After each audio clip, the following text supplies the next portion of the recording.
For Monday night, June 8th, 2015, we are talking a WWE Raw Fallout with review. Those of you that's looking for actual WWE Raw footage, you want to head on over to WWE Fan Nation right here on YouTube. They post little highlights of what all you had missed every single week from your favorite WWE programming. If you still can't find what you're looking for on their channel, head on over to WWE.com. Your host right here, the Black Avenger, a.k.a. the Black Azrael Lee Sanders of the RCWR Show. Thank you guys so much for checking us out. So we skipped last week, largely in part to the Stone Cold live special with Paul Heyman. If you guys had missed that, we actually did review it as soon as it had went off the air. And if you missed it, check it out. It's available on our YouTube channel right now. And let me just turn this phone off so we don't get any other notifications there. But yeah, it was fantastic. So I mean, largely in part, we took that week off, then we come on back, and I gotta be totally upfront with you guys. I had a really hard time focusing on Raw tonight, as it really came off as one of those type of episodes that crowd-wise, the energy that was coming from them, they were mostly quiet throughout the whole night. There was a couple of spots where they were kind of into it. Definitely the Ryback segment really jumps out to me in my mind the most. For sure, the final segment involving Dean Ambrose. We'll talk a little bit about that. I know some of you guys are like, you're going to go in order, right? Well, yeah, we usually do. We had a couple of people that actually complained that on some of the shows that we did, we kind of went out of order, and they wish that we did kind of go specifically in order rather than out of order. Look, we try to switch it up. The last thing we want to do is be like every single person on YouTube that does a Raw review show or whatever. It's nice to switch it up. So hopefully you appreciate that. But regardless, this was an episode where energy-wise, from the crowd that was there in attendance, they really were not into a lot of the matches that was coming about. I can only talk about it from the standpoint of watching it on the television. And for me, this Raw, for a final Raw that was setting up a pay-per-view, it was just so lackluster. There was just no energy.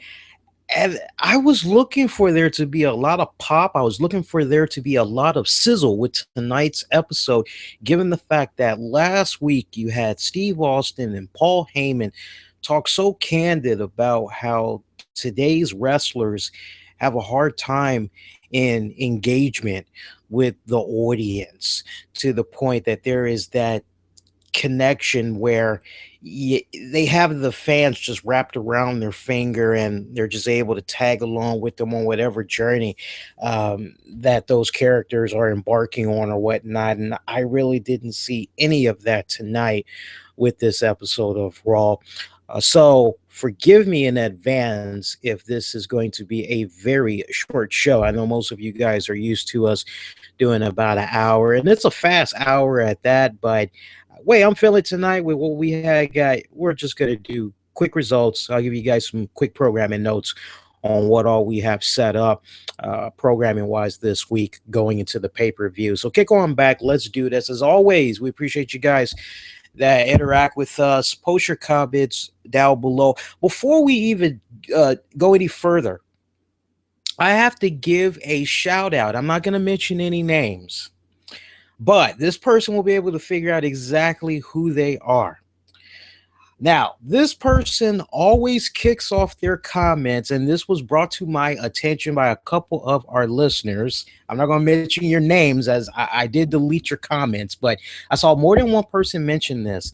Apparently, we have somebody on YouTube that always comments, "my boyfriend and I."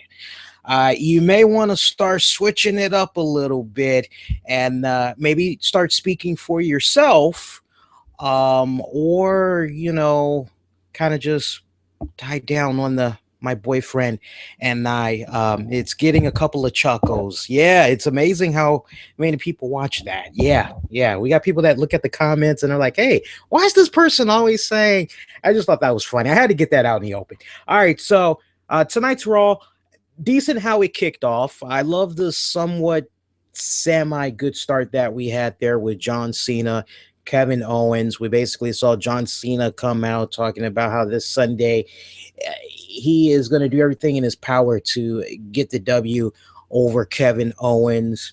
Um, he also talked about how tonight he was feeling like doing a U.S. Open challenge. No, I'm not talking about the golf tournament. We saw Kevin Owens come out. Kevin Owens said, "Oh, John, we're getting sick and tired of seeing you come out kicking off Raw with your Open US challenges. Just how a majority of the people are getting sick and tired of seeing you open up Raw for the past 10 years. We're past this. We're done with this. You're delusional if you think you're going to win this Sunday." And it got to a point where Kevin Owens said, instead of a U.S. Open challenge, let's have a NXT title open challenge. And that kind of met a little bit of mixed reactions from the crowd or whatnot. We saw John Cena say, "Hey, I'd love to take you up with a challenge. Let's do this." Owens says to Cena, not so fast. You and me, we aren't fighting until Sunday. So, yeah, as much as you maybe want to fight me for the title, the invitation, it isn't granted to you. No. And we saw Cena, he came right back and he said, "Well, this is the U.S. title and it's an open challenge. Anybody can step up to the plate and take me on. So you want some, come get some." Didn't go down as we saw Adrian Neville come out, and Neville said to both men that at one point he did face John Cena for the United States title. He came pretty close, came up short, obviously, and that he would love to face Cena again for the U.S. title, just not tonight. Instead, he wanted to make Kevin Owens humbled because he feels that the NXT title has gone to Owens' head and that he doesn't know a thing or two about respect. And seeing as how he was one of the longest reigning NXT champions of all time and how it didn't go to his head, he figured he was the right man for the job to put Owens in his place. That set up a NXT title, open challenge title at that, match between Kevin Owens, Neville, of which Neville lost. Yes, come on now. Surely you didn't think Neville. Come on. Be honest with yourself. Yeah. Owens picking up the W. Saw a good stare down between Owens, Cena, and setting up their rematch. Interesting. I was on WWEshop.com. This is related to John Cena and Kevin Owens. I was at WWEshop.com over the weekend, and they got this cool little thing that they're doing right now where for like about $50, I think it is, you can check out this cool photograph of Kevin Owens. I think he's standing over John Cena. It was from the Elimination Chamber pay-per-view match or whatever. And you pay like about $50 and you get this cool little image. And then I think there's like a piece of the ring apron from that match that they had that's included in there. I want to say it's in there. If not, there's another one where you get a bigger size photo, and it's like on a plaque or whatever. It's really cool. Bigger photo. That one is about $75, I think. That one for sure comes with a piece of the Elimination Chamber apron. Those of you that might be a little bit curious. So, I mean, I don't know if maybe you're thinking about getting somebody a really cool gift or you're looking for something to get yourself. That's something you could check out. I believe it's not supposed to ship until July, just to give you guys a heads up. It would be better if Owens and Cena autographed those damn things, wouldn't it? Because as far as I saw, there is no autographs available for those things. That sucks. I know. All right. So from there, we saw Seth Rollins. He was talking to the Authority because all throughout the night we kept seeing Instagram photographs from Dean Ambrose as he was taking the WWE title on a little bit of a tour, if you will, showing the title night out on the town and all that. And Seth Rollins was looking to get help from the Authority. The Authority were very quick to remind him that what he said couple of weeks ago, that he doesn't need the Authority, he doesn't need anybody else. Well, they wanted him to be a man of his word, and handle the situation himself. Of course, Seth Rollins not liking this. The Authority, they would, however, in a nice, weird way of putting confidence in him, or trying to get confidence in him, get him pumped up for his match, his ladder match at that against Dean Ambrose for the title at the pay-per-view this weekend. We saw the Authority say to Seth Rollins that he could pick any opponent, anybody he wants to face in the ring, his call. Eventually, we would see him choose the team of J&J Security. That's right, Joey Mercury, Jamie Noble Boy. Woo! Yeah, we would see him pick those two. That pretty much was the result of J&J Security coming to him and basically saying, look, we forgive you for saying you didn't need us, and all the other name calling that you were doing to us past couple of weeks. We forgive you. And that just set Seth Rollins off. Well, that's a tongue twister right there. Set Seth Rollins off. Say that 10 times fast. And Seth Rollins just, he's like, no, he's like, I stand behind everything that I have said. I don't need you. I don't need Joey. I don't need you doofuses. And a lot of name calling was going on. Rare occasion, we actually saw Joey Mercury open his mouth and he said, we have been covering your butt all this time. No, he said, we've been covering your back all this time. Tonight, we're going to kick your ass.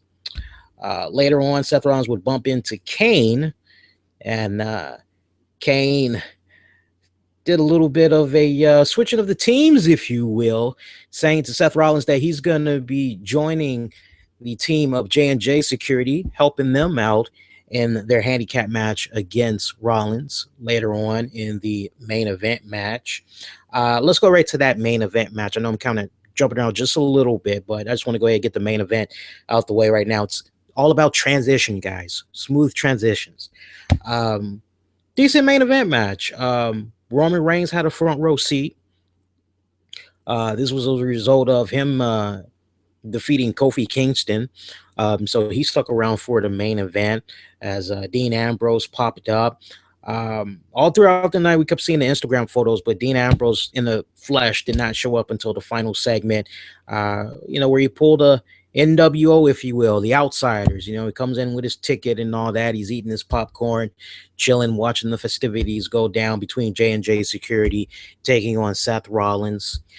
We actually saw Dean Ambrose cause a little bit of interference towards the end of the match to actually help set up a huge victory for J&J Security over Seth Rollins.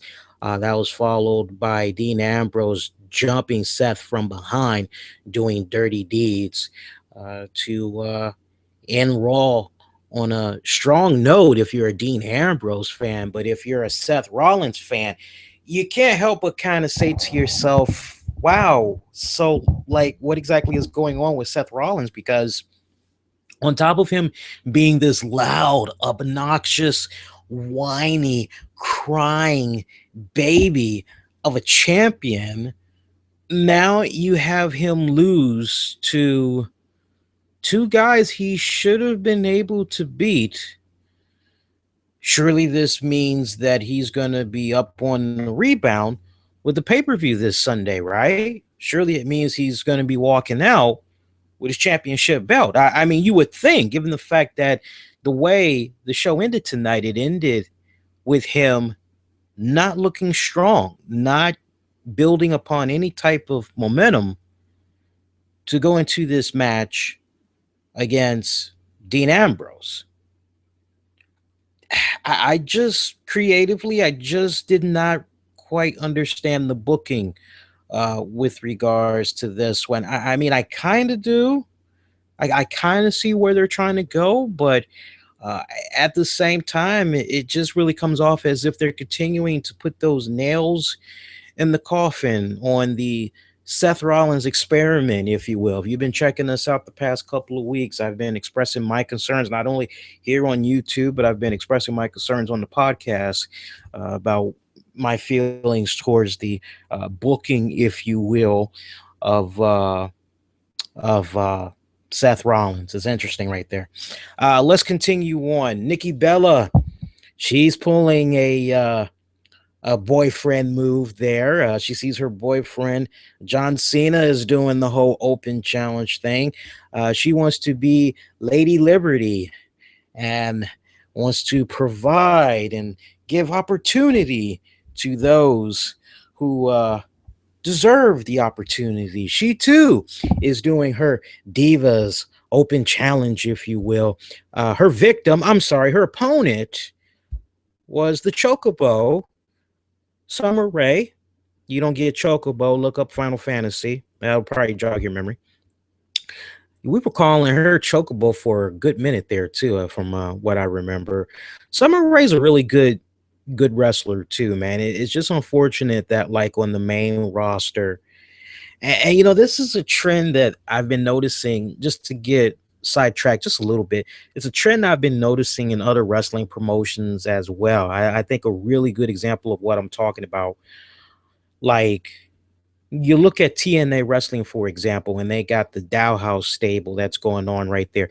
You look at Marty Bell, you look at Mia Yim. Anybody that has followed their careers for the longest time knows that those two girls are phenomenal athletes, yet their in-ring ability is so freaking downplayed as a result of them being on the main Impact roster.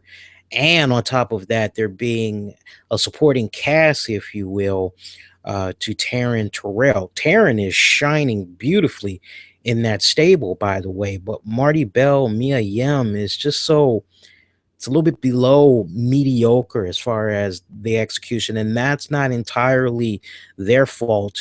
It's mainly the fault of the creative and the bookers. And when you kind of look at Summer Rae in that regard, you know, she fits along the same analogy that I just put out there for you guys. She's a great in-ring performer. I just wish she had more opportunity to really showcase her talents.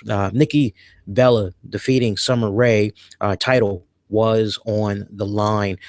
We mentioned Roman Reigns earlier, leading up to his match against Kofi Kingston. He did cut a promo talking about how he couldn't stand the whole concept of Money in the Bank, in particular because of Seth Rollins winning it and cashing it in at WrestleMania and all that. And Roman Reigns, he now realizes that by winning the Money in the Bank briefcase, it gets him a guaranteed shot at the World Heavyweight Champion anytime, any place. And it actually led to Kane coming out, pretty much all the participants that's going to be involved in this ladder match. There was a hilarious spot where we saw R-Truth come out, and some of the participants, they're looking at him, they're like, "What are you doing out here?" And R-Truth is like, "I'm out here because, you know, I'm going to be in the match too, and I got over my fear of heights." And Kane was quick to point out to R-Truth, "Well, wait a minute, man. You're not even scheduled to be in this match. What the hell?" And there was snickering and all that going on with everybody in the ring and the crowd. And R-Truth was like, "Oh, I'm sorry, New Orleans. I'm sorry. That's what we're all emulated tonight. I'm sorry. My bad." Later on in the night, looks like R-Truth would get some love by bookers as he was put on the kickoff. He's going to be facing Wade Barrett. Yes, he will be facing Wade Barrett. Hopefully that will be for the Intercontinental title, as the way it's looking right now is just a singles match. Hopefully they spice it up a little bit. And speaking of spices and all that, let's talk about food for a minute. I saw something that was kind of interesting. Apparently WWE hooked up with Little Caesars, and like they're hooking up families, if you will. They're really trying to look out for the dads since Father's Day is this month, but they're doing this really cool thing right now where, like, they didn't really explain it, or maybe they did and I just really wasn't paying attention, but I was led to the impression that they like automatically upgraded the seats of a particular family that were there in attendance, or they randomly chose some winners that entered the Little Caesars contest or something. I got to do some more research on that, and I'll share the news with you guys. Those of you that might be a little bit curious how to enter that, I'll share the details with you on the live radio edition then. But I thought that was a really cool spot. One thing that really irritated me about Raw tonight, commercial within the show. You know what I mean? Good example. You already go through about 4 minutes of commercials when Raw takes their little commercial breaks, especially the abrupt commercial breaks when a match gets started and it's good, it's hot, it's heavy. They go right to a commercial. They come back and the match is over or whatever. So you go through your commercials and then Raw comes back on and they're like, blah, blah, blah, blah, blah, blah, blah, blah, Ted 2. And you're like, huh? And they showed like a 3-minute clip of the new Ted 2 movie and all that. And I'm kind of thinking to myself, shouldn't you have done this as you're getting ready to take a commercial? Like, couldn't you? I mean, I've seen many shows, news. I've seen them all do this method, this type of method all the time where they say, we're getting ready to take a commercial break. But as we're getting ready to go to break, take a look at this exclusive scene from Ted, or take a look at this exclusive trailer from blah, blah, blah coming out in theaters. And then that like segues into the rest of the commercials for that 3-4 minute block or whatever. I just thought it was a little bit weird that they did a commercial within the show. Hopefully I'm not nitpicking. Hopefully you guys are kind of a little bit irritated, a little bit frustrated, as I am, that, you know, some of your favorite shows, they do that, and wrestling definitely. I have a big thing for commercials within the show that you're watching. Let it be on the fade out, the exit, not during the damn show. That's just my whole deal. And those of you that want me to do my Mark Wahlberg impersonation, hey, how you doing? How you doing? I'm Mark Wahlberg. How you doing? How's your mom doing? Yeah, she doing okay? Tell your mom I said hello, okay? All right, let's continue on. Sheamus, he won via disqualification in his match against Randy Orton. And those of you may be moaning and groaning, saying those two are still going at it. Yeah, those two are still going at it. And the way it's looking right now, those two guys do not have a match at the Money in the Bank pay-per-view event, although the card is subject to change. Remember, we got a SmackDown live at that live edition of SmackDown that's going to be happening this Thursday. So anything can happen as far as more matches being added on. Sheamus pretty much won as a result of grabbing a steel chair, and he tried to swing it on Orton, but Orton managed to punch him in the gut, tossed the chair at Sheamus. Ref was under the impression that Orton used the chair and disqualified him that way. We saw George Zimmerman attack Lana. Hopefully that didn't go over some of you all's head. Come on, I'm trying to tell a joke here. But George Zimmerman attacked Lana, or as some of you had said, nah, Lee, he went Tanya Harding, if you will. I like the George Zimmerman reference better, but one thing's for certain, poor Lana. I mean, that was probably the worst acting I've seen up on the catwalk to like pull off an injury. I mean, Lana pulling a Rey Mysterio there. I mean, that was barely. If you're going to do something like that, go a little bit more higher up on the ramp. You know, if you're going to fall and be like, oh, my leg, you know, or as Rey Mysterio goes, oh, my knee. Terrible spot right there. I got the point that they were trying to make, though. I understood it completely. But damn, that George Zimmerman, what a real dick. Ziggler had a match against Kane. As a result of the interference, if you will, caused by Zimmerman, Ziggler concerned what was going on with Lana. We saw Kane attack Ziggler from behind. I think Kane won by a choke slam. You know, it's kind of rare nowadays. He wins via the choke slam. One of my favorite segments of the night had to do with Miz TV. We had saw Miz interview Ryback, Big Show. Crowd all the way up to this point, they really kind of seemed dead to me. in all honesty. And we saw Ryback do a really good job in engagement, something that I said I was going to be talking about a lot more going forward, thanks to that Steve Austin special with Paul Heyman. Of all the guys to like really, I tell you, if I were a betting man, I think Ryback watched that Steve Austin special, because when I just look back on everybody tonight, their performance and all that. And I also got to give Miz a little bit of props too. Miz also engaged the fans, but I was more impressed with how Ryback was able to engage them. I mean, from the moment that he came out, he just commanded the scene. And, it was kind of like he realized that the crowd was pretty out of it, and he started just delivering on the catchphrases. He's like, New Orleans, how's it going? Wake up, and they just started getting into him. They started playing back off him, and it was just going back and forth like a tennis match with them. Even Miz was able to play off of it, and he's like, when my hand is raised, your mouth shuts, and Ryback played off of that, and it was great engagement segment right there. Much needed right there. As you all know, Big Show, Ryback, they're going to be going at it for the Intercontinental title. I love the engagement that the fans try to do with the Big Show. He bit a little bit as Big Show came, and he sat on like this little small Hollywood chair, and they're like, I think they started a chant like the chair's going to break or something like that. And Big Show, he says to them, stop with the chants. The chair's not going to break. And if he says that the chair's not going to break, the chair's not going to break. I mean, you would think beforehand that as far as the chair selections go, you would think that a lot of time and effort went into making sure that a chair that small would be able to support his frame, most importantly, his weight. So those of you that were wishing for something hilarious to happen right there, trust me, I'd have been laughing right along with you guys. But if you really think about it, now that I've put it out there, it was not going to happen. But that was pretty much a talking segment. Miz actually ended up getting his ass kicked around by Big Show and Ryback. Sweet spot by Ryback, as he actually did shell shock on the Big Show.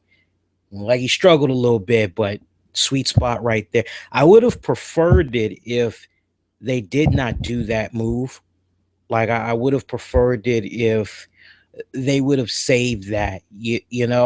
Like if it would have ended in a way where Ryback, he barely managed to pick up Big Show, but like, Big Show just once. I like to see when somebody is in the shell shock move or whatever, and or some type of a move where you're put over the shoulders. Just once, I'd like to see somebody like shake their arms, try to fight it or whatever. Fight your way out of it. I don't know. For me, it's just so weird. It's like you get put over the shoulders, and the person's just there. Like, okay, come on, I'm waiting. And when you watch Ryback getting ready to do the shell shock in slow motion, you just see Big Show. It's like an eternity. It's like you just look at Big Show's face, and he's waiting so patiently for this move to be done already. Harper Rowan, they defeated Los Jabadores. I'm not going to really feed too much into that match, although I will say it's awesome that Harper and Rowan are back together. They cut a little promo post-match. Basically, it was a cryptic promo saying tick-tock, tick-tock, your time's up or whatever. Basically, it was their way of saying that everybody in the tag team division, you guys have been put on notice because we're coming for the tag titles. Biggie Langston, he defeated Titus O'Neil. And I think we covered pretty much everything that, we covered everything that quickly. Wow, we probably got about, if we're not at the 40 or 45 minute mark right now, we're damn near close to it, I think. But, this show tonight, very lackluster. The energy just really was not there. And it's a rarity that I get on an episode of WWE Raw. Normally, I try to find all the bright spots and, pass, fail, whatever. But this was one of those episodes where, and I'm not the only one that thought this. There's a couple of you guys that I was interacting with tonight that really felt the same way. One of you, let me see if I can show you some love. Somebody that we were interacting with earlier tonight, he said it wouldn't surprise him if the ratings came back for this edition, and the ratings were rather low. I'm gonna try to see if I can pull his name up just to show him some love. But as I'm looking that up, I want to know what you guys thought about Raw tonight. So do me a solid, post those comments down below. Yeah, I don't see it now. That sucks. I saw it at one point on my phone, but now I'm not seeing it on here. Let me see. Yeah, I'm not seeing it anymore. That sucks. On a side note, I think it's kind of funny that like WWE hypes up new stuff for the WWE network, and then as far as continuity goes, they don't follow up. A good example of that is the Hulk Hogan cartoon. You know, they made all this big hype, all this big fuss, and like all these weeks later, you're like, I feel like having a bowl of cereal and watching a cartoon. Let me turn on that Hulk Hogan thing, and the same episode is still there.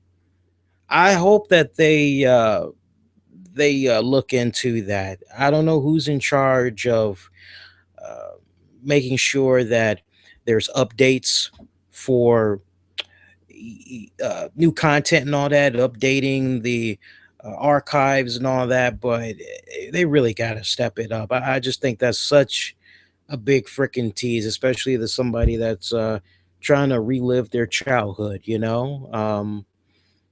That's all I got to say about that. Let's get to you guys' comments right here. All right. So,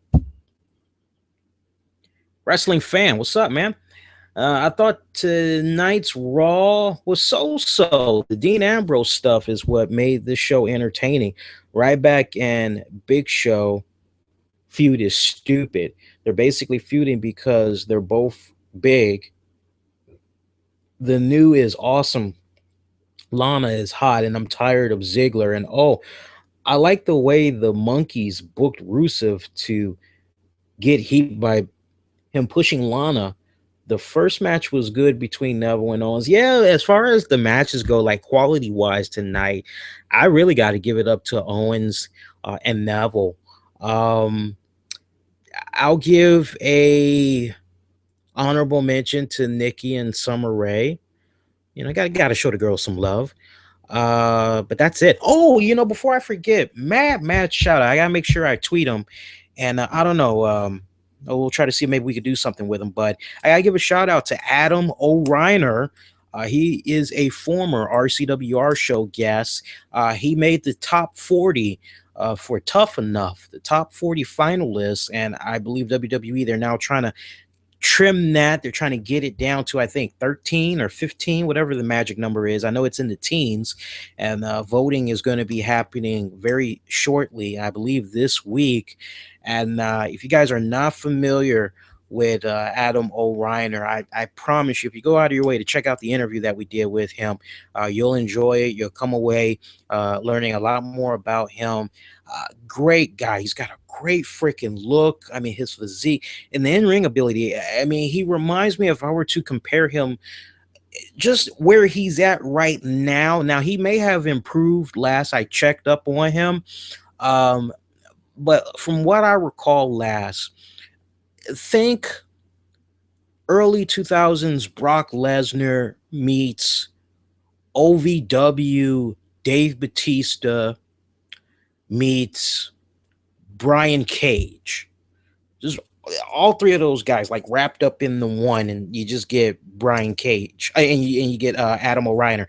I mean, I tell you, if I were to give a bold prediction, I mean, I think that guy needs to win the whole shebang. I honestly do. Not to mention, he is friends with Zack Ryder. Woo, woo, woo. You know it. So check that out. It's in the guest exclusive section playlist on our YouTube channel. And I don't know, maybe we'll release that from the votes later this week, because I know ever since we switched up our RSS feeds, iTunes feed, brought in iHeart and all that. There's a lot of classic episodes that's no longer available. So maybe we'll re-release that later this week for you guys. All right. See what we got here. Ramon, nothing good can come from R-Truth versus Barrett for either superstar unless it's to take Kane's spot in the ladder match. I hope WWE is building towards something with Truth, even if it's a slow process. Ryback is getting better and better handling the crowds and the mic. Yeah, he is. I really, really have been pleased with his work. He's coming along very well. See what we got here. Shout out to Gyromite. Lee, Orton, and Sheamus is in the Money in the Bank ladder match. Yeah, I was getting ready to go over the final card, the way it's looking right now, and I think it's a little bit odd that Orton and Sheamus are in the Money in the Bank contract match. It just kind of seems like they should not have anything to do with that, and that instead those two precious spots. If it was me booking this, I would be looking to put some other people in there. I mean, Orton and Sheamus, they've been at the dance so many freaking times already. Who would I put in there? Just thinking about the roster right now. We got Neville versus Dolph Ziggler versus Randy Orton versus Kofi Kingston versus Sheamus versus Kane versus Roman Reigns. Well, one can make the argument that you got three people in there that don't really need to be in there if you're looking at Randy Orton, Sheamus, and the Big Red Monster Kane. If you want to get technical, let me marinate on that one, and I'll give you guys my pick. I gotta think about the roster a little bit more, and I don't want to think here on the spot right now, because as late as it is right now, and I've already taken some melatonin, I'd be here all night trying to figure out who could go in those guys' places. But I promise I will come up with some good names. Also, we have R-Truth taking on King Barrett. We told you about that match. John Cena taking on Kevin Owens, the rematch. Seth Rollins defends the WWE World Heavyweight title against Dean Ambrose ladder match. New Day's Big E, Xavier Woods take on the Primetime Players for the tag titles. Ryback versus Big Show, and Nikki Bella defends her Divas title against Paige. Of course, the card is subject to change. Let's see what we got here. Blake. NXT Championship match was the best match of Raw. Does John Cena have stitches on his nose? Yes, he does. He was injured at a live event over the weekend, but he's okay. He's going to show up. And let's see here. And let's refresh one more time. Ted. KT, what's up, man? Raw is cool, but now on that Paul Mason and the Natural Light beer tonight. And in my book, Ambrose will be the new WWE champion at SummerSlam 2015. And Reigns will be champion WrestleMania 32 not long from now. That's my opinion. He will be the Money in the Bank 2015. Real talk. You a little tipsy there, man. You said WCWR, and then you got your initials mixed up, man. Come on, we made it easy for you. RCWR, not WCWR. What are you thinking over there, man? Let's see what else we got here. Brad Lee, do you think the reason why Ryback has the run he currently has is because WWE wants to stick it to CM Punk after the comments he made last year? Well, let's not think about last year. Let's think about the comment that he made during Miz TV tonight. At one point, I remember Ryback saying to Miz, let's be honest, if you would have faced me one-on-one, I would have taken years off of your career. And it was kind of funny the way he emphasized that in particular. I'm not exaggerating. I'm not overanalyzing it. If you have Raw on your DVR, just go back and play that particular segment back and just pay attention to everything Ryback was saying, his delivery. But when it came to those particular lines, he put emphasis on it, and then he paused. And it was almost kind of like a little bit of a little small jab at CM Punk. If it's not obvious that WWE is sour over CM Punk, for Christ's sake, look at the Money in the Bank highlights from the previous winners. All we keep seeing is Dolph Ziggler. Who's the other one we see? Seth Rollins. I'm trying to think if there was another one. That was it. That was pretty much it. I mean, Mike, you know what? As a matter of fact, let me just do something real quick. 2015. I mean, they didn't even show Edge. I mean, that's the funny part right there. All the Money in the Bank highlights that they could have shown of previous winners. Let me do this real quick. Money in the Bank. See, now we're going to go to an hour because you guys got me thinking here. I like that. Okay, let's see here. All right, Money in the Bank ladder match. Let me see if I can find winners here. Winners. There we go.